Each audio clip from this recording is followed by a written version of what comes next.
I'd like to give you a quick tour around the InDesign interface. There are 4 major areas to focus our attention on. The first and most important area is our document, which occupies the majority of the screen. To the left, we find the toolbar, which allows us to choose from a great variety of tools for adding and manipulating content within our document. Many tools are hidden and can be accessed by clicking and holding on another tool.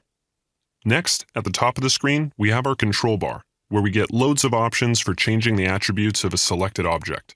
Also note that the options on the control bar change automatically for you depending on what type of object or tool you've selected. For example, you get text options when the text tool is selected, and graphic options when the rectangle tool is selected. Lastly, we have our panels on the right-hand side to monitor and modify our work. If your interface looks different, that's because it's completely customizable. Everything can be dragged and dropped to rearrange, and even turned on and off from the window menu at the top of the screen. A quick way to get back to the default interface as it appears on my screen is to click this button on the toolbar to choose from a list of preset workspaces. I'm using Essentials, and if you are too, you can reset everything back to normal here.